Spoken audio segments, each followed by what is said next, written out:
Felices fiestas! Welcome to Somos Todos Juntos, a place where we get to explore the beauty of Latino culture and communities. I'm your host, Mel, and in today's episode, we are getting into the holiday season by diving into a holiday that is celebrated in Guatemala. So grab a cup of your authentic Mexican hot chocolate as we enter the most magical time of the year. Before we get into it, let's start things off with a festive warm-up with our cast.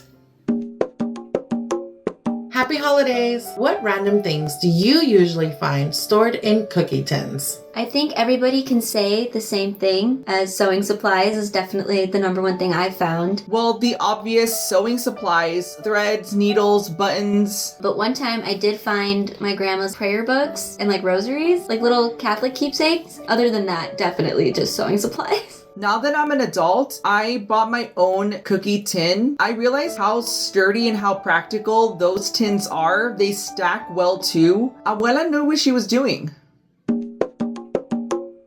La Quema del Diablo, or the Burning of the Devil, is a Guatemalan tradition that is held every year on December 7th, marking the unofficial start of the holiday season. The ritual blends indigenous beliefs with Catholic traditions and centers around the symbolic act of purification and cleansing. According to the tradition, throughout the year, the devil hides in old, unused items and dusty corners of the home. So on this day, people gather old garbage, broken furniture, and other unwanted items and burn them in the streets. The goal, to drive the devil away and start the holiday season with a clean and renewed space. Today, a more festive and creative version of the tradition involves burning a devil-shaped piñata made of paper mache and wire, and is often filled with fireworks and firecrackers. These are set ablaze around 6 o'clock p.m., with the fireworks then lighting up the sky to symbolize chasing evil away. The atmosphere is full of music, dancing, and community joy. After the burning, families gather together to enjoy buñuelos, sweet fried dough balls topped with syrup, and sip on warm fruit punch. While the burning itself is short, the preparations and celebration continue throughout the day, turning the symbolic act into a beautiful cultural moment of unity and reflection. Want to learn more about holidays like this one? Check out our Latin American holidays playlist.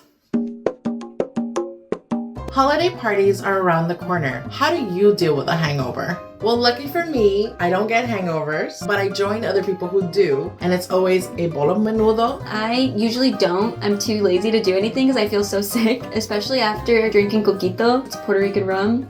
That'll get you. My mom makes this tea out of guava tree leaves that is also really good. Every single time people drink, she's always like, I gotta go get a leaf from the guava tree, because she makes a tea out of that supposedly helps with hangovers. For remedies, I usually take an ice cold shower and I sit and I force myself to just let the cold water hit me, and that usually makes me feel better. I've also heard drinking more helps, but I think that's just trying to continue the party.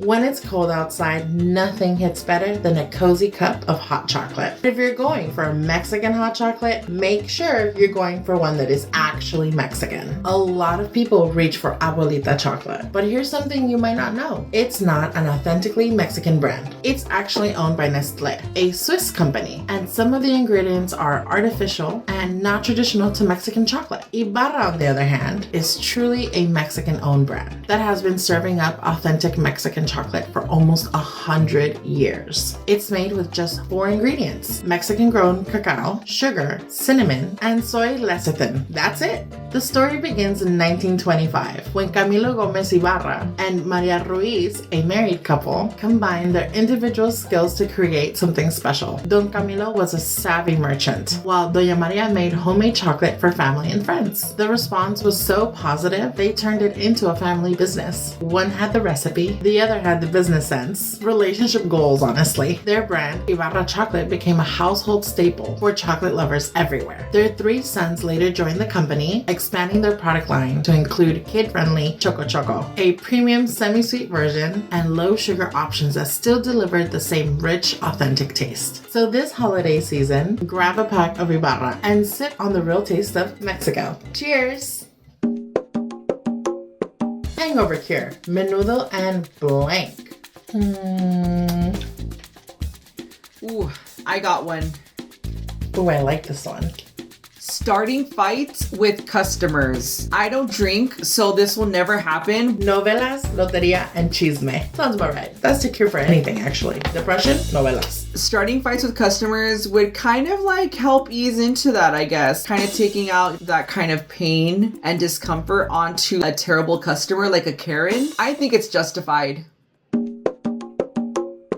That's a wrap on our pilot season of Somos Todos Juntos. Thank you so much for tuning in, sharing your stories, and celebrating our culture with us. We cannot wait to hear your thoughts and come back even better next season. As the weather gets chilly, there is nothing better than snuggling under a warm blanket with a really good book. We want to shine a spotlight on Café con Libros, a female Afro-Latina-owned bookstore that focuses on works by and for Latinas and women. They offer both physical and audiobooks, so be sure to visit their website at cafeconlibrosbk.com. And if you're on the East Coast, you can even stop by their cafe and pick up your next read in person. All right, we're heading into our holiday break now. Feliz Navidad y Año Nuevo. We'll see you next time on Somos Todos Juntos.